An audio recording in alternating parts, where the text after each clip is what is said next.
रेणुका जी आरंभ में जो वर्णन कर रही थी कि पूरा विश्व हमारी तरफ देखता है, एक दिशा बदली थी सन 1991 में इस देश में। और ये सही है कि पूरा विश्व देखता था भारत की ओर कि भारत में कैसे निवेश किया जाए। India was being showcased. There was a buzz of enthusiasm about India. NDA ने जब शासन छोड़ा था तो 8% से अधिक विकास दर थी इस देश की। आज 9 वर्ष के बाद अगर हम पीछे मुड़ के देखें तो क्या इस देश की पूरे विश्व के सामने वही छवि है? क्या इस देश को लेकर वही उत्साह है जो 9 वर्ष पहले था? मुझे तो लगता है कि जिस सरकार ने विरासत में 8.4% ग्रोथ रेट इनहेरिट किया था, वो हो सकता है 5% से कम भी ग्रोथ रेट छोड़कर जाए। और एक निराशा का माहौल है। From that environment of enthusiasm, we've entered a sense of cynicism about India.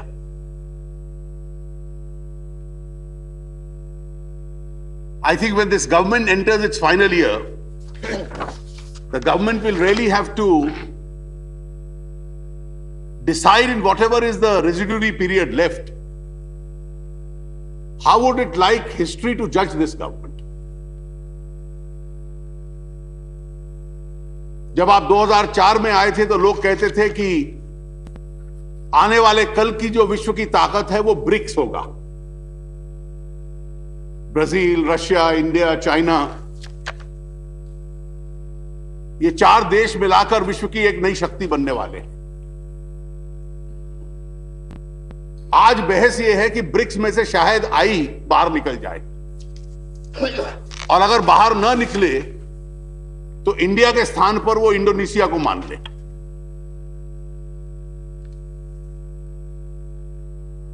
कई बार यह भी आवश्यक है कि आत्मनिरीक्षण करे ये सरकार कि ये उत्साह से निराशा तक की जो यात्रा है ये कैसे प्राप्त की। मैं पहले भी ये कह चुका हूं और मैं ये मानता हूं कि यूपीए को ये आत्मचिंतन करना पड़ेगा कि क्या यूपीए का जो गवर्नेंस मॉडल था वो दुनिया के सबसे बड़े लोकतंत्र के लिए उपयुक्त है कि नहीं।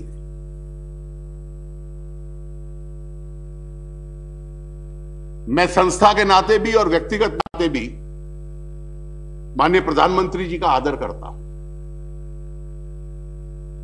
और लोकतंत्र का सर्वोच्च पद होता है जवाबदेही, अकाउंटेबिलिटी सबसे ज्यादा उनकी होती है। और इसलिए किसी भी लोकतंत्र में नीति बनाना, दिशा देना और जो अंतिम शब्द होता है वो प्रधानमंत्री का होता है। इस गवर्नेंस मॉडल को अपने आरंभिक वर्षों में यूपीए ने पालन नहीं किया, और इसका एक स्वाभाविक कारण यह हुआ कि एक नेतृत्व का संकट भी था,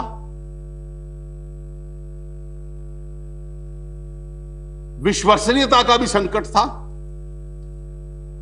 और उसके साथ साथ नीतियां कैसे बने और कैसे कार्यान्वित हो इसका भी संकट था।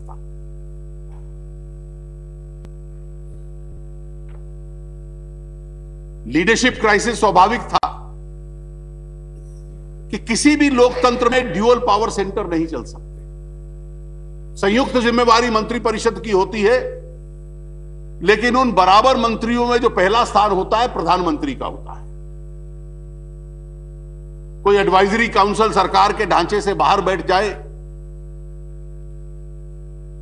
बिना किसी जवाबदारी के नीतियां बनाना शुरू कर दे और सरकार के मंत्रियों को लगे हम तो अब बाध्य हैं उनका पालन करने के लिए, लोकतंत्र का शासन की व्यवस्था यह कभी नहीं हो सकती। उससे जो नेतृत्व का अधिकार होता है और एक स्वाभाविक नैतिक अधिकार होता है, वो कमजोर पड़ता है और उसका एक असर होता है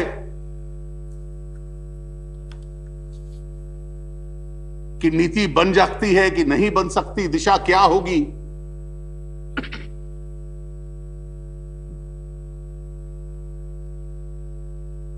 ये पॉलिसी पैरालिसिस शब्द का गठन जिसको रेणुका दी इतराज कर रही थी, हमने नहीं किया।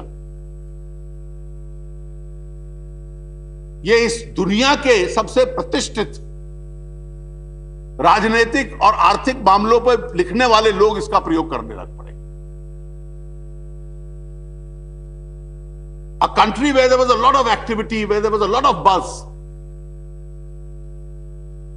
आज उस देश को क्या हो गया कि नीतियां बनाना और उनको लागू करना उसमें लकवा मार गया। और जब भ्रष्टाचार के उदाहरण बहुत अधिक बढ़ते हैं तो फिर शासन की विश्वसनीयता के ऊपर भी प्रश्न चिन्ह लग जाता। और मुझे खेद है ये कहते हुए अध्यक्ष जी कि एक ऐसी सरकार है जिसकी विश्वसनीयता के ऊपर पिछले 3-4 वर्ष में बहुत बड़े प्रश्न चिन्ह लगे हैं, जिनकी वजह से शासन का उत्साह भी टूटा है, उसकी विश्वसनीयता भी टूटी है और देशवासियों का और पूरे विश्व का जो नजरिया था इस सरकार की तरफ देखने का और इस देश की तरफ देखने का, उसमें भी बदलाव आया है।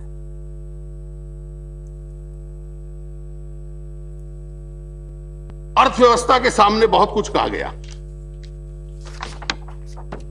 इसमें कोई संदेह नहीं है कि अगर इस देश में विकास करना है तो इस देश को विकास की जरूरत है। वो विकास तेजी से कैसा हो सकता है, इसको लेकर सरकार और हमारे बीच में मतभेद हो सकता है। किन नीतियों के माध्यम से ज्यादा तीव्र गति पे होगा, इस पे दो मत हो सकते हैं।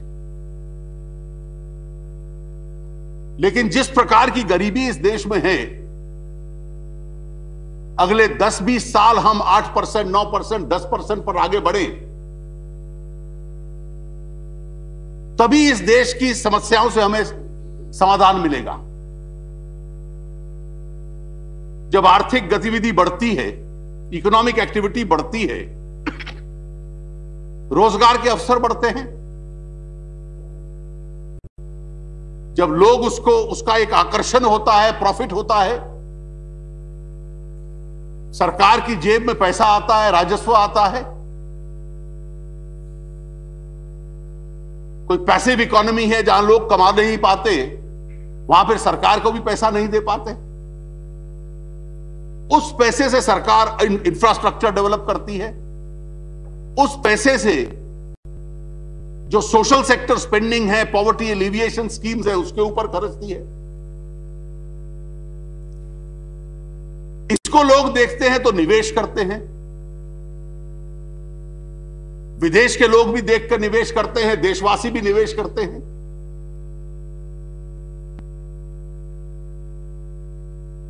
और जब निवेश का माहौल नहीं होता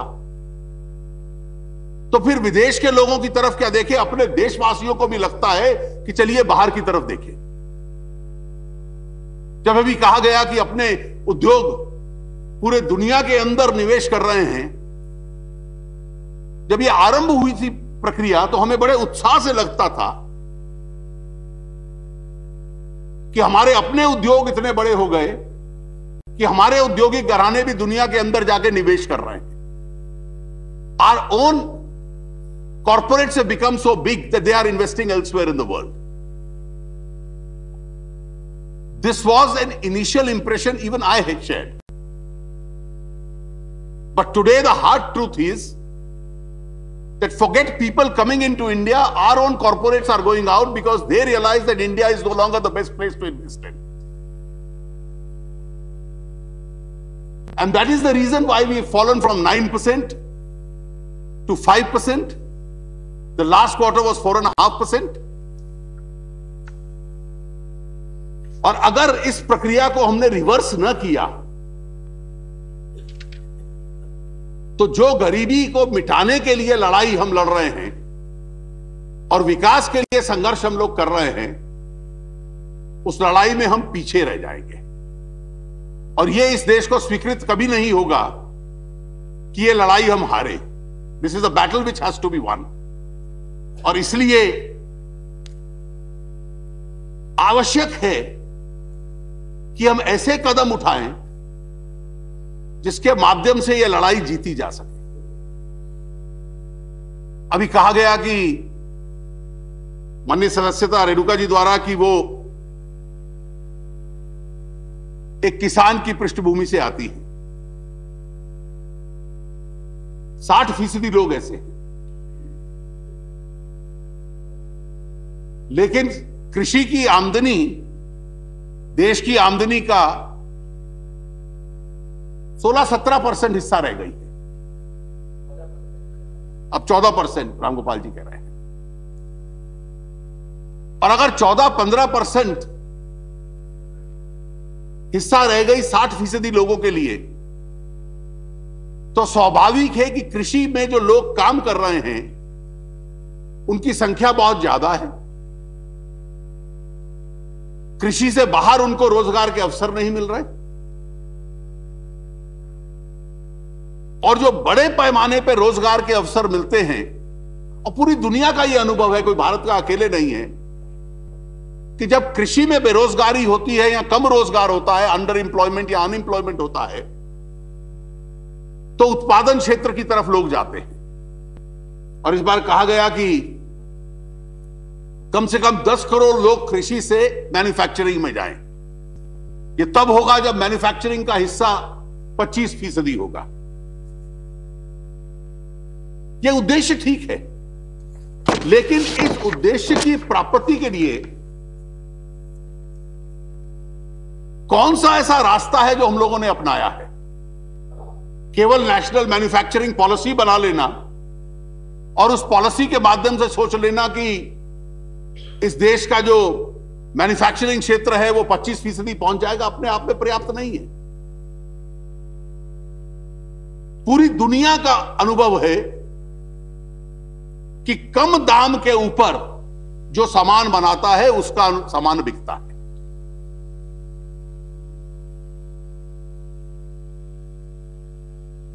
जब WTO और अन्य संस्थाओं में जब अंतर्राष्ट्रीय बातचीत होती थी तो पहले लगता था कि यूरोप और अमेरिका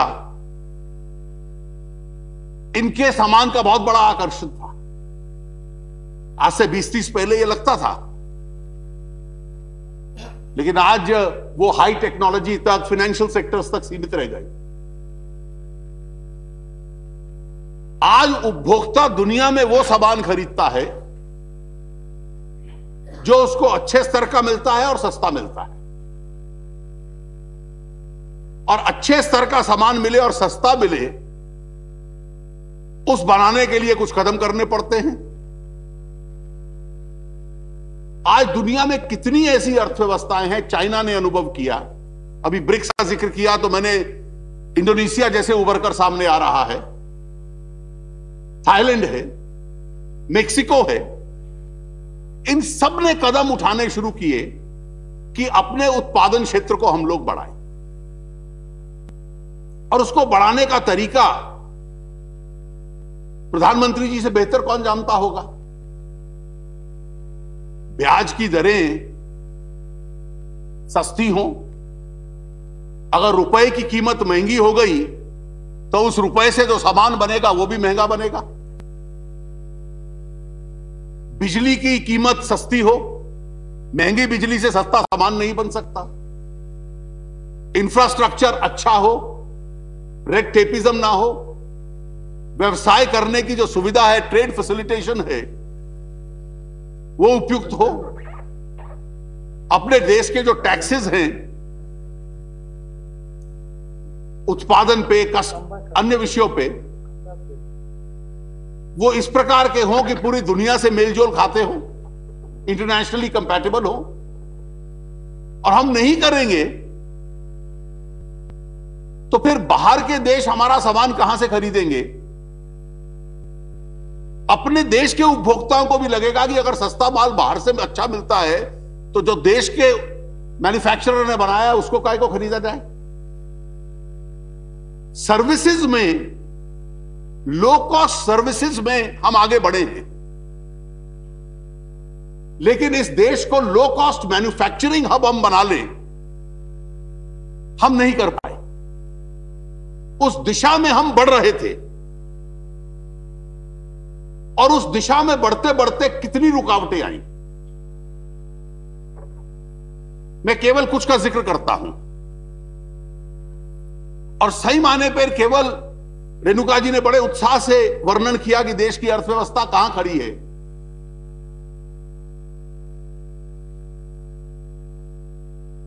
मैं कई बार मानता हूं कि सरकार में जब हम बैठते हैं तो एक तकलीफ है जो लोगों को स्वयं हो जाती है, या हमें भी हुई थी। You create a propaganda and then you start buying your own propaganda, even though the world is not agreeing with you. और आपको लगता है कि क्योंकि हर आदमी के हाथ में मोबाइल फोन है इसलिए दुनिया हमसे खुश है। उसी को ही ग्रॉस हैप्पीनेस का हम एक संकेत और इंडिकेटर मान लेते हैं। ये पहली बार एक्सटर्नल फैक्टर्स नहीं हुए। एक्सटर्नल फैक्टर्स हुए, ईस्ट एशियन क्राइसिस हुआ 2001 में, उसको प्रति रिस्पॉन्ड करना है नेशनल हाईवे डेवलपमेंट प्रोग्राम, प्रधानमंत्री ग्राम सड़क योजना की सरकार अपना पहल करके इंफ्रास्ट्रक्चर के भीतर जाकर इकोनॉमिक एक्टिविटी जनरेट करे। और मैं मानता हूं कि इस देश का जो नेशनल हाईवे डेवलपमेंट प्रोग्राम था, धीरे धीरे शुरू होता है, एक बहुत सक्सेसफुल प्रोग्राम कार्यक्रम था।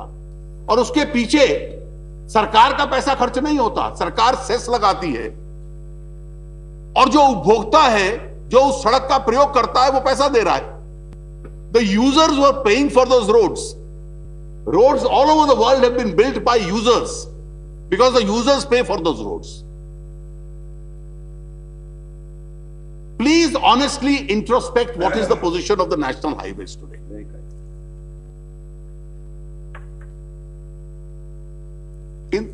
I initially thought that the whole highway construction has slowed down. It had. But today I am finding, whether it is on account of the leadership of those particular departments or other factors, the kind of problems which have been created in the highway program, that the entire program is suffering a setback. एक के बाद एक जो development कर रहे हैं developers, the developers, Prime Minister, are moving towards the state of bankruptcy. They are abandoning projects halfway through. Every day you pick up the newspapers, particularly the pink papers, and you'll realize that some project or the other is being abandoned. Disputes are landing in courts. And the kind of pragmatism required in resolving those problems doesn't seem to be there. So one of the most successful highway programs anywhere in the world, which was going on at such a fast pace, has slowed down.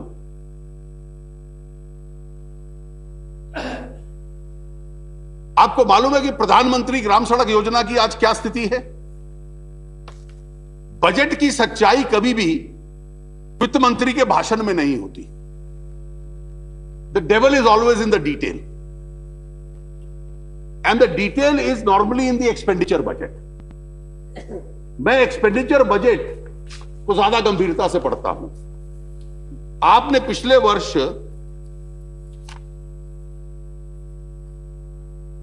पिछले वर्ष आपने प्रधानमंत्री ग्राम सड़क योजना के लिए 20,699 करोड़ रुपए रखे, 20,699. How much did you spend? 8,100 crores. So the Gramin Sadak Yojana, these are infrastructure projects. One is rural infrastructure, the other is the highways is a national infrastructure. वो एक प्रकार से धीमी गति पे आ गया. ये 40% पे प्रधानमंत्री ग्राम सड़क योजना आ गई. 2003 में इलेक्ट्रिसिटी एक्ट पारित किया इस सदन ने. बिजली का उत्पादन राज्यों में होता है और बिजली के क्षेत्र में रिफॉर्म करना सबसे कठिन चुनौती थी. अनबंडलिंग हुई कई राज्यों में, ओपन एक्सेस सिस्टम हुआ, कोई भी बिजली बनाकर नेशनल ग्रिड में बेच सकता है. And we launched an ambitious scheme that let us improve power. Unless there is power, and power is an important utility, you can't have competitive manufacturing in this country. The farmers need power, the industry needs power, households need power.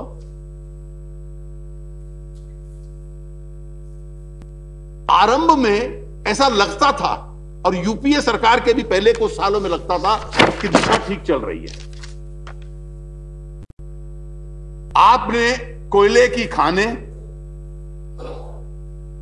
जिस प्रकार से बांटी कि खुद की बांटी हुई खाने, जब सीएजी की रिपोर्ट आई तो आपको उनमें से एक मात्रा उसकी खुद ही कैंसिल करनी पड़ी. सीबीआई को मामला भेज दिया कि ये खाने ठीक बटी है कि नहीं बटी. And what is the most crucial sector for the Indian economy today has been almost paralysed. If we want to see paralysis in one sector, it's the power sector.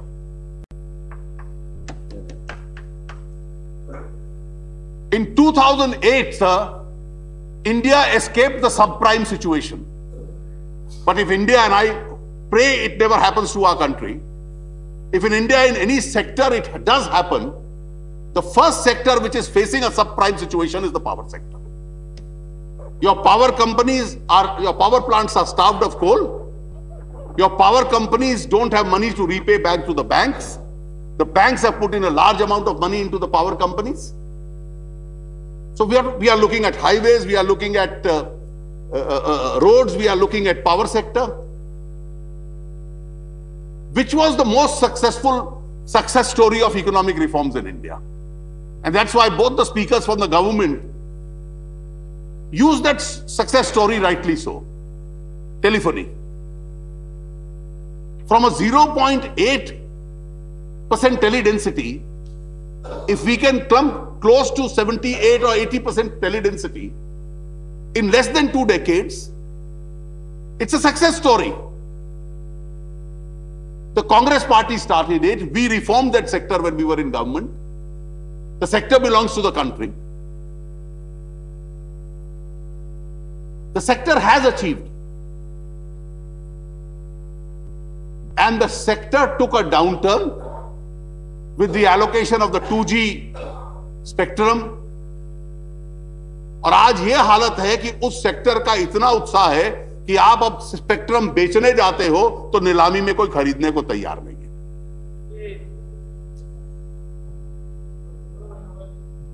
The success story of highways, the success stories in the rural infrastructure, a possible directional change in power. Telecom was a success story in this country. और आज उस telecom की यह स्थिति है कि उस telecom की परिस्थिति में कि स्पेक्ट्रम बेचने के प्रयास हो तो कोई खरीदार बाजार में नहीं है.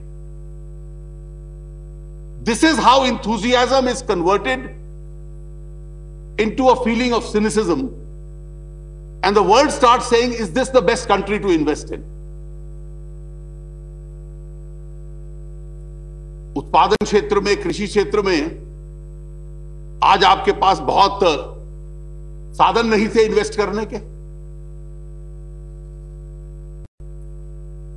मैं जब नेतृत्व की बात करता हूं अध्यक्ष जी, तो 7 लाख करोड़ रुपए के प्रोजेक्ट्स थे जो लोग निवेश कर रहे हैं इस देश में, देश के भीतर से या बाहर से, जो केवल विवादों में उलझे हुए हैं। कहीं पर्यावरण मंत्रालय का इतराज है, कहीं कहीं से अनुमति नहीं मिल रही, कोई अदालत में जा रहा है। और उस वक्त प्रधानमंत्री जी, सारा देश आपकी तरफ देखता है। The nod of the Prime Minister in saying that yes, this project will go on. You clear all these projects overnight. Reforms, after all, are the art of the possible. Everything can't be done overnight. If you have people waiting in the queue to invest in this country, why should squabbling ministers and ministries hold up such massive investments? Then you must have the last say in showing somebody the door. You must have the last say in saying, yes, I want an investment board, or that in the cabinet committee I am clearing these projects, fixing a timeline for your ministers to clear those projects. But if this is not to happen, then what is suffering is economic activity. And if economic activity suffers, investment will suffer, job creation will suffer, government revenue will suffer, and all you will have left, and I'll show it just now, will be a jugglery of figures. अब defence production, इतना सामान बाहर से आता है, विदेशी कंपनियों से आता है, विदेशी सरकारों से आता है, और इसलिए हम चाहें तो इस देश में डिफेंस का उत्पादन हो, उसमें कदम उठाएं। हम वो नहीं कर रहे। नॉर्थ ईस्ट का जो परिस्थिति है, आपको लगता है कि पूर्व उत्तर का चुनाव केवल वहां जनसंख्या को बदलने से, इन्फिल्ट्रेशन के माध्यम से जीता जा सकता है, इसलिए वहां विकास करने की जरूरत नहीं है। जब ये ईस्ट वेस्ट हाईवे बना, तो जो कलकत्ता में ना समाप्त होकर कोलकाता से आगे पूर्व उत्तर सिलचर तक जाना था,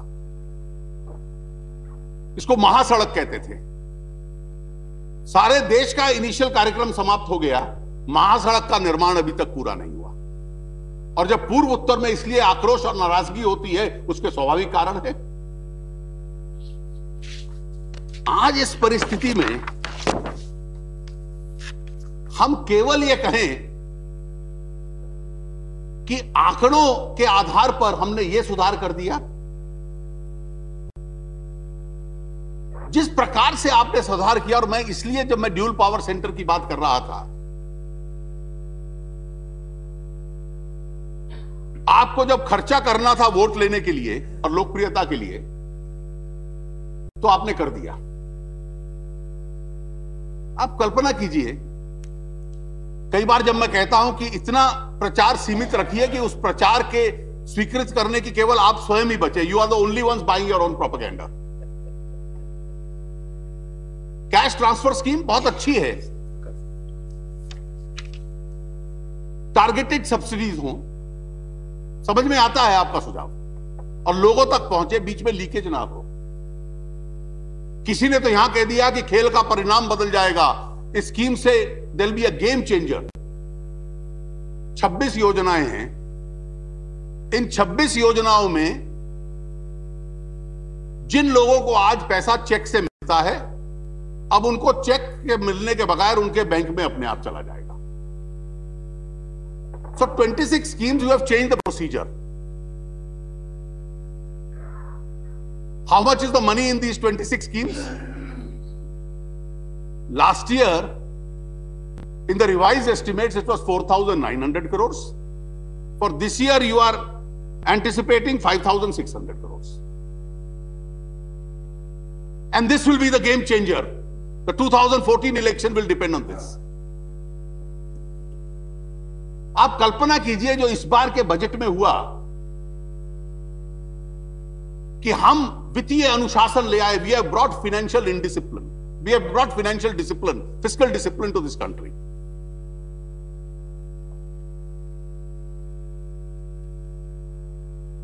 Who brought fiscal indiscipline in the first place? You wanted to expand expenditure because you thought there is a social need and there is a political need. So you started distributing money and said these are doles which we are giving to farmers, maybe rightly so, for the purposes of waiving off the loans. You conceived some social sector schemes, the Manrega, the scheme in my respectful submission should have been entirely different. और उसका असर नजर आ रहा है. आपने जो bank loan waiver किया उसमें से जो लोग जिनको मिलना नहीं चाहिए था उनको मिल गया, जिनको मिलना चाहिए था उनको नहीं मिला. राजनीतिक लाभ आपको 2008 में नजर आता था. मनरेगा आपने कहा 40,000 करोड़ देंगे. पिछले वर्ष आपने कहा 40,000 नहीं देंगे, अब 33,000 देंगे. 33,000 में से खर्च हुआ 29,000. 29 में से भी पिलफरेज हो गया. अगले साल जब रिवाइज्ड एस्टीमेट आएंगे तो पता चलेगा और 4-5 हजार करोड़ कम हुआ. तो एक राजनीतिक लाभ था वो आपको मिल गया. लेकिन इस पूरी प्रक्रिया में जब जेब में पैसा नहीं था आपने कहा कि और खर्चा कीजिए, इसका राजनीतिक लाभ होगा. You took credit for expending expenditure even when there was a financial difficulty. And now you came to a situation where there was no money. So you had to economize on various governmental schemes.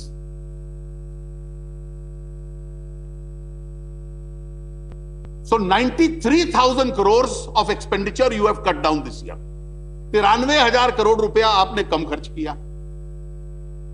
जो social sector schemes थी उनमें कम खर्च किया, जो सरकारी योजनाएं थी उनमें कम खर्च किया. और यह कहा कि हमारे पास कोई चारा नहीं था. पहले वित्तीय अनुशासनहीनता हो रही थी, अब वित्तीय अनुशासन करना पड़ेगा. So instead of fiscal indiscipline I have now to introduce fiscal discipline. So the creator of fiscal indiscipline now became a champion of fiscal discipline. He created a problem in the first instance and now wanted credit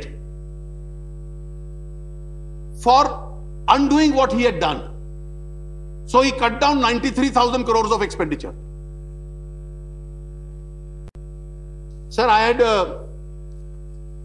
professor in the law college who taught me criminal law. He had a great sense of humor. So he used to always end his lecture with some very nice illustration. So once in a criminal law lecture, he gave a very fine illustration which I was reminded when I saw the creator of fiscal indiscipline now wanting a pat on his back for imposing fiscal discipline. And he gave me an instance of a young boy, a young man who said he first killed both his parents. He killed both his parents, and when the judge was about to pronounce him guilty, he pleaded for clemency on the ground that he is an orphan. He created the crime and then asked for sympathy on the ground that crime, because of his own crime, he had lost both his parents. तो यही आपने किया कि हर साल 40,000 करोड़ इसमें खर्च कर दो, 72,000 करोड़ इसमें बांट दो, और जब जेब बिल्कुल कंगाल हो गई तो कहा अब 93,000 करोड़ खर्चा काटो, और देखो मैंने खर्चा काटा, इसके लिए मेरी प्रशंसा कीजिए. This is what you did. And how do you juggle with the figures? The next game changer is Food Security Act. So Food Security Act is a great idea. In Chhattisgarh, the BJP government has done it. And it's being universally hailed. It's one of the most successful schemes. अब food security अगर इस लोग देश को देनी है, क्योंकि रेणुका जी बार बार कहती थी कि मैल न्यूट्रिशन एक बहुत बड़ा कर्ज है, तो आप फूड सिक्योरिटी दीजिए. अब जितने भी वामपंथी पीयूसीएफ ऑर्गेनाइजेशंस भी हैं, मेरी पार्टी के तो बहुत विरोधी हैं, वो छत्तीसगढ़ मॉडल को आदर्श मान रहे हैं। पर चलिए, एक राज्य के अंदर मैं मान लेता हूं कि जनसंख्या कम है, इसलिए सरल होगा। इस बार उस कंगाली की तरफ ले जाते वक्त उन्होंने कहा कि फूड सिक्योरिटी बिल हम लाएंगे और आवश्यकता पड़ी तो हम 10,000 करोड़ और दे देंगे, और 76% लोगों को खाद्यान्न सुरक्षा देनी है। मैंने यही, it's a saffron book, I don't know why the finance minister chose to give it a saffron color on the.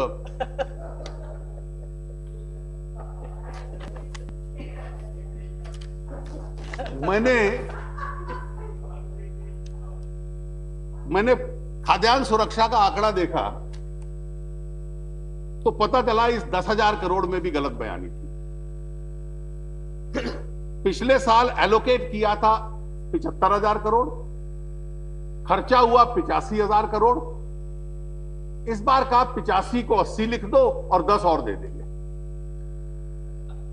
तो सच मायने में 85 का 90 किया, पर कह दिया 85 को 90 पढ़ लो, 80 पढ़ दो, और 80 को 90 कर दिया 10। It's actually 5,000 crore increase. तो this 5,000 crore will probably be consumed by food inflation, because the food inflation is uncontrolled in this country. अब मौजूदा हालत से अगर खाद्यान्न सुरक्षा में जाना है, क्योंकि 2014 के चुनाव के लिए जरूरी है, तो आज के और उस बिल का अंतर आपके आंकड़ों के मुताबिक है 5,000 करोड़, और 76% लोग यानी 80 करोड़ लोगों को, 80 करोड़ लोगों को आपने 5,000 करोड़ में कवर कर लेना है कि जो मौजूदा मिल रहा है उसके साथ थोड़ा एक्स्ट्रा मिलेगा 5,000 करोड़ में। तो मैंने थोड़ा गणित करना शुरू किया, तो 60-62 रुपए सालाना में फूड सुरक्षा हो जाती है। तो हर महीने में 5 रुपए में फूड सिक्योरिटी, एडिशनल 5 रुपए देने से फूड सिक्योरिटी होगी। तो 5 रुपए महीना मतलब 18 पैसे रोज। So now you have a situation where this minuscule increase of expenditure to 76% people will provide food security in the course of the next year. So when I saw these figures, I was wondering as to who is the real finance minister in this country. He can bring miracles. That in such a minimal amount, he can bring food security to India. So whether it is the gentleman we affectionately call PC or PC Sarkar, that this miracle is possible, that in a minuscule expenditure, he will provide a right to food to the whole country. And then you want a pat on the back that this is what is going to happen. So please remember, in this 4.5% growth of the last quarter and an anticipated 5% growth, you have states which are doing exceedingly well. A state which was brought to almost ruin, Bihar, under the present government has a double-digit growth rate. Your Madhya Pradesh, 11% growth rate, 18% agricultural growth. Gujarat traditionally has been higher. तो इन सब की मिलाकर जो औसत हुई, उसके बाद जाकर आपके देश की औसत 5 बढ़ने वाली है. And then you are repeatedly telling us we brought this great growth rate.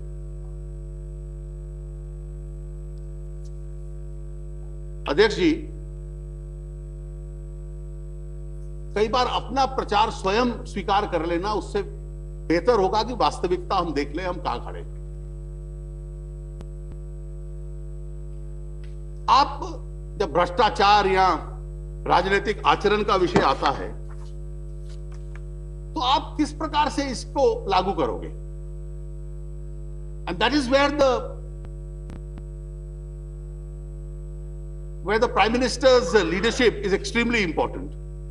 You have ministers who are squabbling and holding up projects.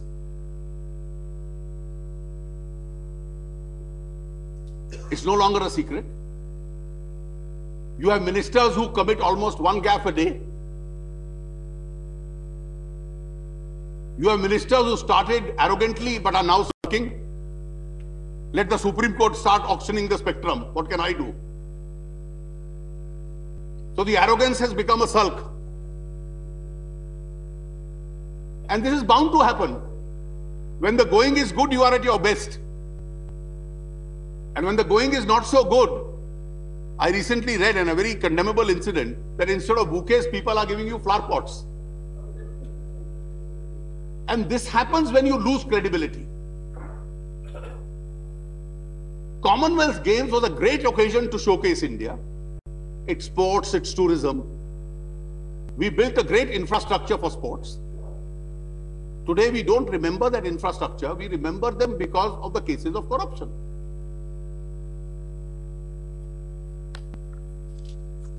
The 2G spectrum, I just want to outline once again, made the entire success story of telecom very bitter. Coal I have mentioned, and you have not learned the lesson as yet. In the VVIP helicopter, instead of finding out who received the kickbacks and the bribes, your policy is that we will constitute a group of MPs in the JPC, they will find out. The MPs can't go and find out who deposited money in foreign accounts. MPs have no coercive powers in a JPC. MPs can't send letter rogatories to foreign governments. और आपने अभी तक उसका सबक नहीं सीखा. इतना बड़ा विरोध इस देश के अंदर हुआ भ्रष्टाचार के खिलाफ. लोकसभा में आपने पारित कर दिया, राज्यसभा में आपको लगा पारित नहीं होगा तो सिलेक्ट कमेटी को भेजा, और आज भी सिलेक्ट कमेटी ने, चतुर्वेदी जी यहां नहीं है, उसके अध्यक्ष थे, कुछ विषयों पे हमारा मतभेद हो सकता है, लेकिन प्रायः अच्छा काम किया उनकी समिति ने. अब उसने जो कहा उसको भी बदल दो. जो सर्वसम्मति से भी सुझाव सिलेक्ट कमेटी के आए, जिसमें कांग्रेस पार्टी भी शामिल है और आपके अध्यक्ष थे. मैं आपको उदाहरण देता हूं, आप करना क्या चाहते हो. इसलिए कई बार इतना ज्यादा भ्रष्टाचार के प्रति नरमी हो जाए कि किसी अधिकारी के खिलाफ भ्रष्टाचार का आरोप आएगा और लोकपाल के पास जाएगा तो लोकपाल पहले उसको बुलाएगा, उसको सब कागज देगा, उसकी सुनवाई करेगा. सिलेक्ट कमेटी ने कहा ऐसा मत कीजिए, वो रिश्वत ले रहा है तो उसको पकड़ना है. अगर उसके पास कहीं धन अवैध पड़ा है तो उस पर छापा मार के उसको बरामद करना है. पहले उसको नोटिस देंगे कि ऐसा हम क्यों ना करें, कि वो सारी की सारी एविडेंस को गायब कर देगा. This is what your cabinet has now passed and overturned the unanimous recommendation of the select committee. हमने कहा कि इन्वेस्टिगेटिंग ऑफिसर्स अगर सीबीआई के हैं, उनको कई रिकमेंडेशंस दिए, कुछ स्वीकार किए. उनको ट्रांसफर करना है केस के दौरान. He is an inconvenient officer. Take the permission of the Lokpal. The government should not do it. No, the government will have the power to transfer it. तो आपके खिलाफ जांच हो रही है, आप उसी अधिकारी को ट्रांसफर कर दो. मेरा आग्रह है अध्यक्ष जी कि आज भी अगर बहुत विलंब नहीं हुआ, सरकार के पास एक बार फिर अपनी विश्वसनीयता बनाने का एक अंतिम अवसर है और उसको बनाने का सरकार प्रयास करे तो शायद स्थिति बेहतर हो सकती है. हैदराबाद का जिक्र किया गया, उसके अतिरिक्त कई और विषय भी हैं, और ये वो विषय हैं जिसमें इस देश को एक स्वर में बोलना आवश्यक है. कश्मीर का सब्जेक्ट विषय है, इसमें कोई दो राय नहीं कि इस देश का अटूट अंग है. अलगाववादियों के साथ कोई समझौता ना हो और जम्मू कश्मीर की जनता के प्रति नरमी और उनके विकास के लिए, उनके अधिकारों के लिए हम लोग सहानुभूति से देखें। और वहां के अपने राजनीतिक मित्रों को भी यह कहें कि अच्छा प्रशासन दीजिए ताकि वहां की जनता भी आपके नजदीक आए। मुझे कई बार वहां जाने का मौका मिला है, और जिसको आप बार बार जिस शब्द का आप प्रयोग कर रही थी वो सही शब्द है कि there is an aspirational India. Jammu Kashmir में भी एक एस्पिरेशनल क्लास है। वो उस हिंसा को पसंद नहीं करते, अलगाववाद को पसंद नहीं करते, इस देश की मुख्य धारा के साथ जुड़ना चाहते हैं, और जो आर्थिक दृष्टि से मुख्य धारा है उसमें शामिल होना चाहते हैं। So we adopt a pro-people, anti-separatist approach.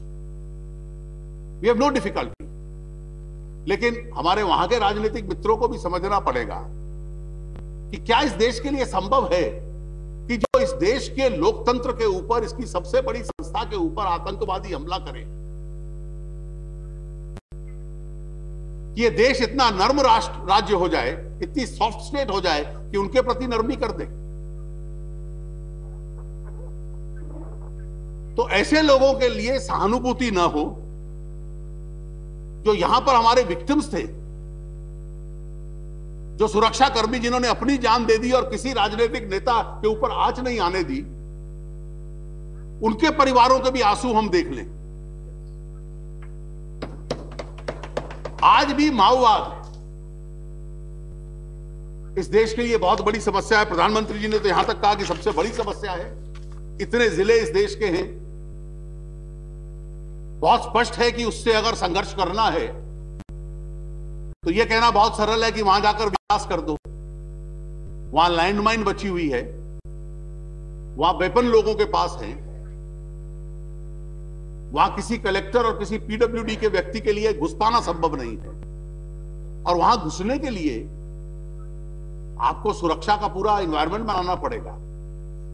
So security and development will have to coexist in those regions.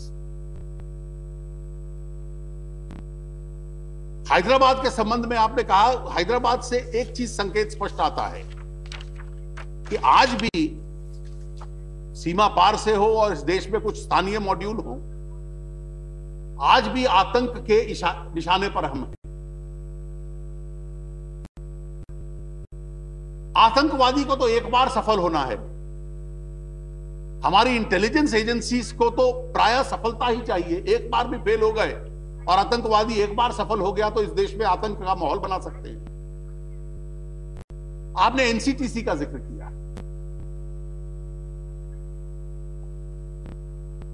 NCTC को नारा मत बनाए, please don't convert it into a slogan. This country needs capacity building to fight terror. Cross border intelligence can be collected by the central government. Interstate national intelligence is the prerogative and the facility available to the central government.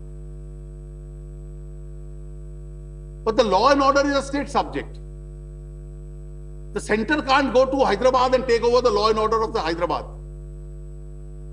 And therefore to say that I will create a machinery of the central government which will enter the states is not possible. It has to be a joint mechanism. Let the NCTC be an intelligence gathering mechanism, an intelligence sharing mechanism, capacity building mechanism for the states and the center. You have adequate machineries for investigation of crimes. Your fight against terror has to be one in which the center and the states work together. You can't say that I will take over the power of the states and do it all by my own. You'll never be able to do it. And therefore, of being rigid on this proposal, it is much better that we realize this reality that it's a joint effort, and in this joint effort, the center and the states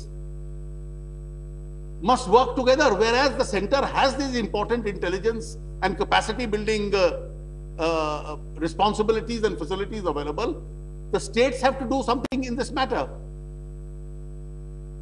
And therefore, to start an imaginary or a fictional debate of terrorism versus federalism, I think we'll be wasting our energies.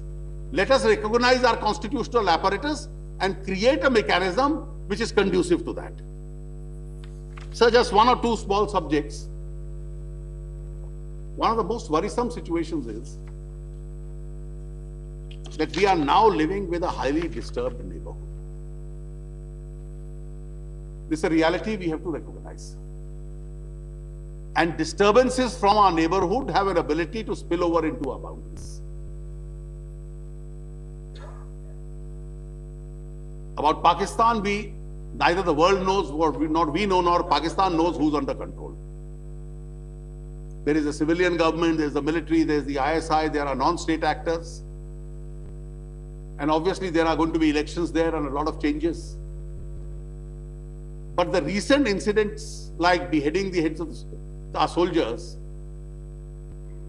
I hope has to some extent dampened the enthusiasm of those who thought that the process of dialogue is uninterruptible. Terrorism and that process of dialogue can't coexist. And I hope, therefore, till we see what changes take place in Pakistan, some things are at least put on the back burner.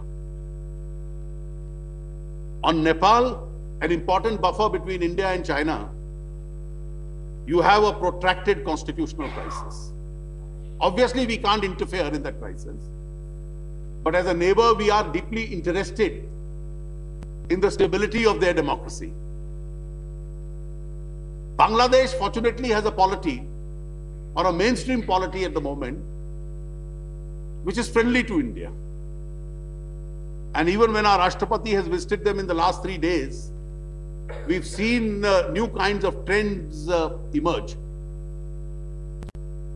We do hope we are able to resolve pending issues with them in a manner which is acceptable even to our domestic population. The human rights issue, sir, of the violations in Sri Lanka do disturb and create anger in a large part of India, particularly Tamil Nadu. And therefore, this has to be, while respecting the sovereignty of Sri Lanka, our concerns have to be conveyed to them. Maldives is 1,200 islands spread in the Indian Ocean.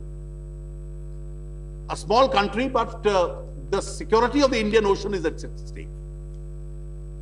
And therefore, the situation there has taken an uglier turn. The former president had to take refuge in our High Commission. We can't remain unconcerned. We can't interfere, but we are interested in what's happening. And while dealing with Bangladesh, sir, we'll also have to convey that a large part of the Hindu minority population there, because of the emergence of fundamentalism by a small section there, is feeling insecure. Places of worship are being destroyed, and disturbing reports are coming in the last few days.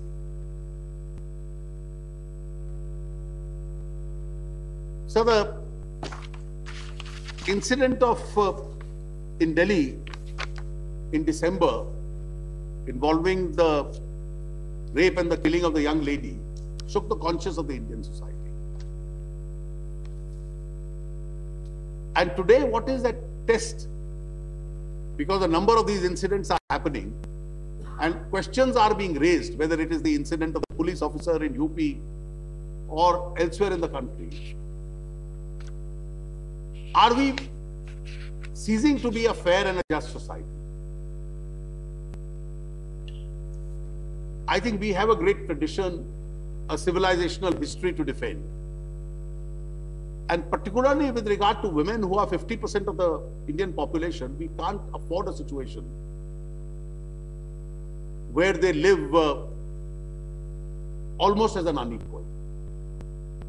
We failed the test of civility when this incident happened, the gruesome manner in which it happened. Now, large discussions have taken place, various people have been consulted, some suggestions have been made.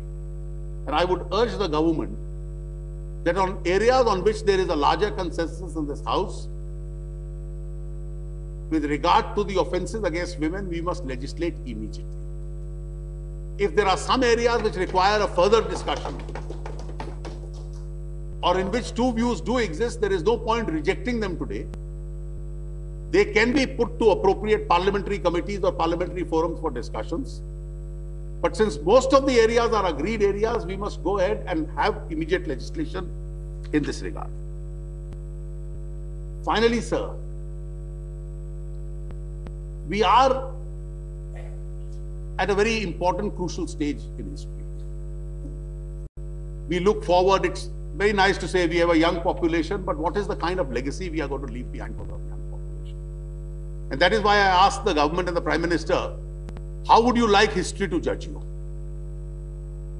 Would you like history to judge you as a government which inherited a great legacy and for its own reasons blurred its own direction and didn't know which way to go?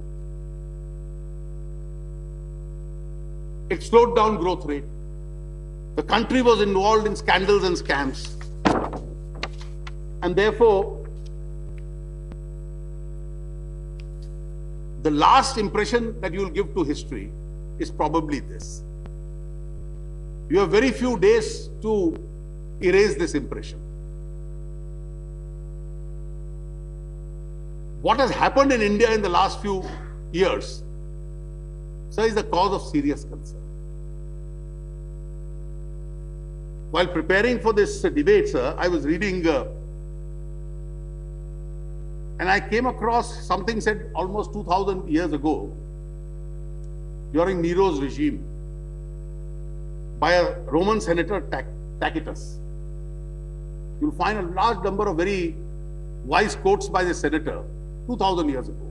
In fact, the first one is, in any country, more the number of laws, the greater will be the corruption.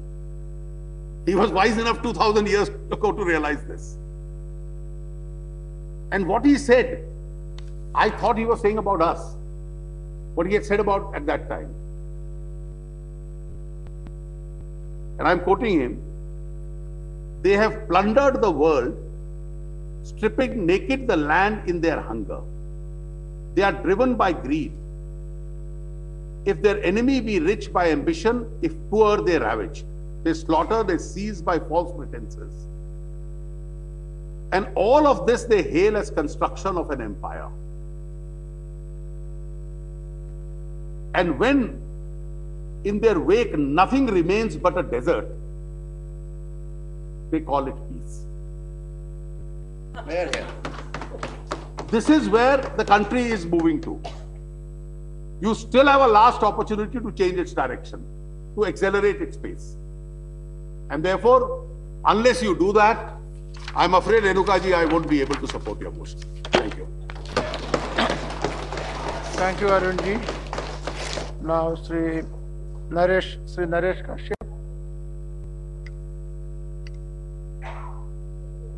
धन्यवाद महोदय, आपने मुझे राष्ट्रपति जी के अभिभाषण के धन्यवाद प्रस्ताव पर बोलने का मौका दिया। राष्ट्रपति जी का अभिभाषण देश की सरकार का वो दस्तावेज है जिसके आधार पर सरकार की नीतियों का संचालन देश में होता है। और इस प्रस्ताव पर हमारे सदन की सदस्य